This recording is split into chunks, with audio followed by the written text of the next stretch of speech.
All right, good afternoon, Standing Strong. So this is a strength-based webinar. So we're talking about how to build practical everyday strength if you're over 50. So assuming that you are all over 50, this actually still applies if you're under 50, because the way to maintain strength, whether you're over 50 or under 50, is more or less the same. It's just that if you're as we get older, we tend to try and just wean into it a little bit slower, just allow your body to adapt. And we try not to go to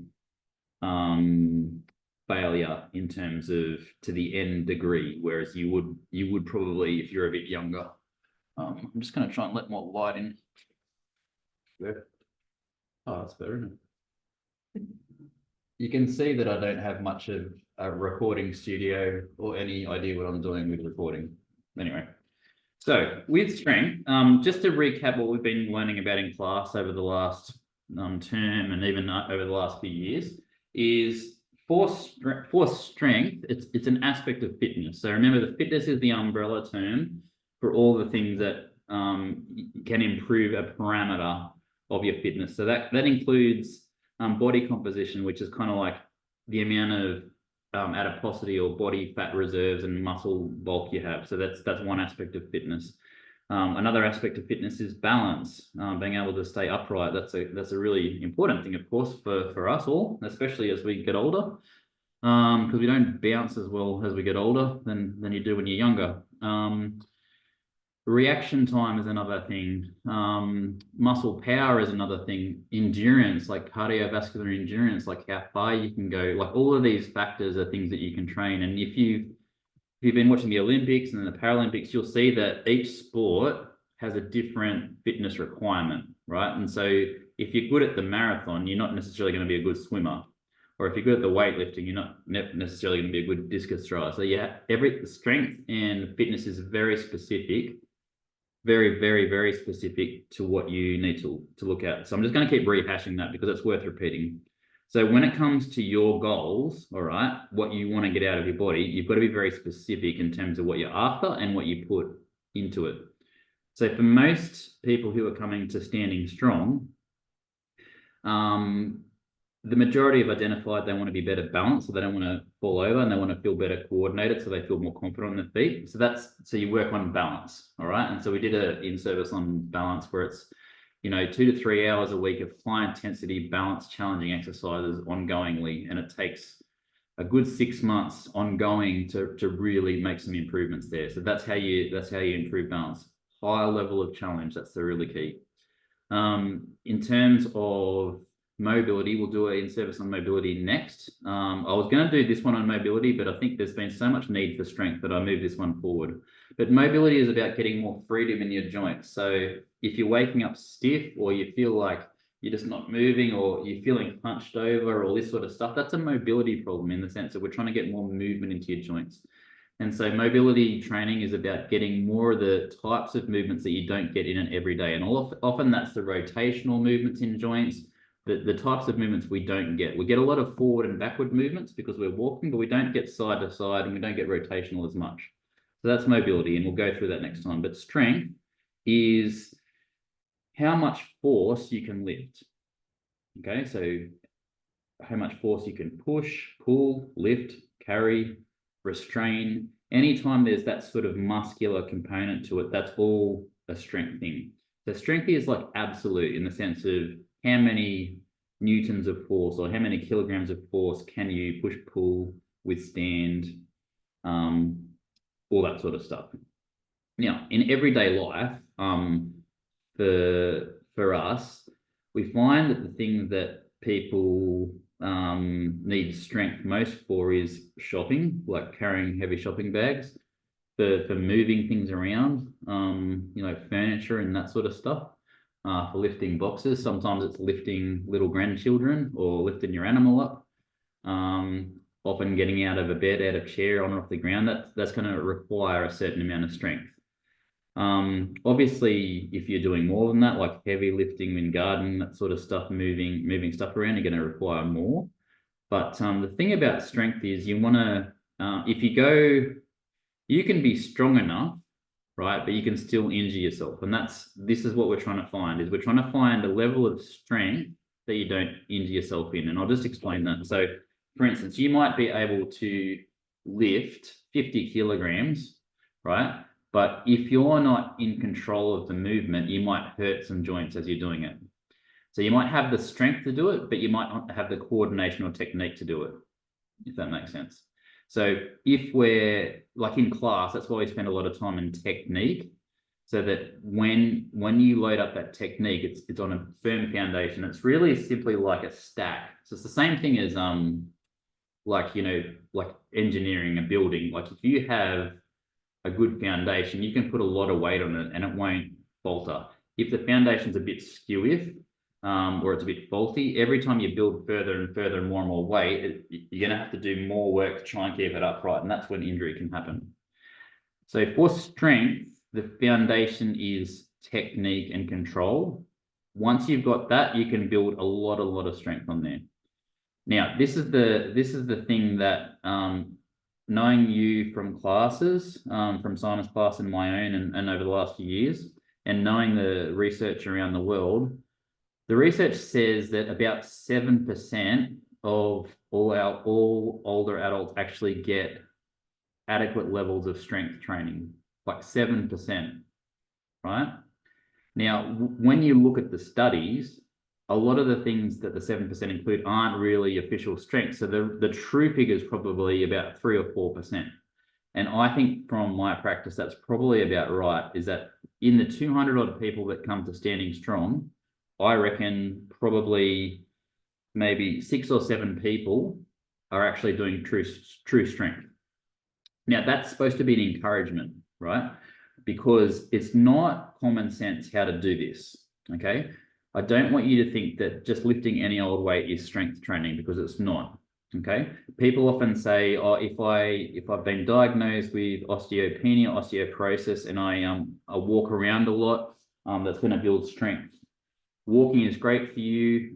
Moving with more weights is good for you, but it won't build strength unless the load is high enough. And that's the real key message here. So it has to be heavy, right? So to build strength, it has to be heavy. So in terms of the recommendations, we need to do it 2 or 3 times a week of all the major muscle groups, okay? And it has to be heavy enough so that when you're lifting, you're doing about 15 reps, but you can't do a whole lot more than that. That's where we're going to start, okay? So if we've been in class, you've probably heard me talk about how to remember it, because there's 656 different muscles in your body, right? Thankfully, you don't have to do 656 exercises, because that would just take you all day and all night, and you would never do anything else, right? You only have to think about it in terms of major movements. So if we do a pressing movement overhead, we get our shoulders and our neck. If we do a pushing movement, we get our chest muscles and the back of our arm. If we do a pulling movement, we get our back muscles and our biceps. If we do a squatting type movement, we're going to get all the lower limb muscles. So if we get a press, a push, a pull, and a squat, you're pretty much going to get the majority of what you need, okay? If you can, now this is the key message about, well, how heavy is heavy for me? So a strength load for one person isn't going to be the same strength load for the next person. That's the key. You want it heavy enough. So just say this was a hand weight, right? If I'm doing this as an exercise for my shoulders, I want the weight or the resistance, whether I'm doing a band, a dumbbell, or weight, whatever, it doesn't matter. I want it to be heavy enough so that after 15 reps, or that's 1 rep, 2, etc. After 15 reps, I've only got about 2 or 3 left in the tank, right? That's the thing. So when we talk about left in the tank, we call that repetitions in reserve. So this is the thing to remember, 2 or 3 repetitions in reserve. If you can get to that with your exercise, that's what you do once or twice a week. So let's just go practically through this. So if you're looking at strength training for your shoulders, one exercise might be this, right? There's a bazillion of them, but this, any type of movement where you're putting your arms over your head, you're going to exercise your shoulders. So if I get a weight that's heavy enough, for some people that's 1 kilo, some people 5, some people that's 25. For me, it's probably about 30 kilos each hand, right? Where I can do that enough times and I get to the point where I'm like, I would only be able to do that 15 times and not much more, okay? And then because it's heavy, I don't want to do much more than that. That's why I only do it twice a week or 3 times a week. And you'll really find that you'll work smarter and not necessarily harder. Now, here's the weird thing. People go, oh, well, if it's so heavy, how am I even going to enjoy it? How am I going to even get through it? When they've done the research, the heavier the weight, and this is really counterintuitive, people find it easier than doing more reps of a lighter weight. So fewer reps of a heavy weight has been demonstrated again and again to feel a lot more achievable than a lot of reps of a lighter weight. It's just this weird thing, and you have to experience it to believe it. But when you've strength trained for a long time, you're like, that's true. Okay. So this is what I want you to help with. I encourage strength for every person in our environment. Now, some people need, there's a few caveats, right? Say with this exercise here, say I've got a rotator cuff tear or I've got arthritis, and when I go up there, it hurts me. I might need to modify things for sure, right? Because I won't be able to get into a strength stimulus or high enough load to get strength. So I might actually have to push out a bit further or a different type of exercise. So that injury management still applies, but providing that you've got the full range of movement, you can do with bands, weights, body weight, dumbbells, barbells, sandbags. It doesn't really matter. Your cat, your dog. I know people exercise with cats, would you believe? I'm not recommending it, but it does happen. But weight is weight, right? So press, push, pull, and squat. Okay. If you do about 15 reps, which takes you about 30 to 45 seconds of each major muscle group, you'll find that you just have to do that many sets twice a week, and you'll be in a better spot than you were before. Okay. We made up a little rhyme to remember it. So up, down as in the squat, in and out. Twice a week will sort you out. 15 reps, sets of 3, then you'll be as strong as me. That's what we came up with. You might already be stronger than me, but that's just a little rhyme that you can remember what type of movements. Because it's not common sense, right? So write this down and repeat it sort of to yourself until you really practically know that, because a lot of people do a lot more work than they need to, and they're not going anywhere. So if you're not stronger than you were before, it's not necessarily because you're not trying. You might be trying too hard, or you might just be doing the wrong way. We want you to build real functional strength, okay? Now, the really encouraging thing is to maintain your current levels of strength.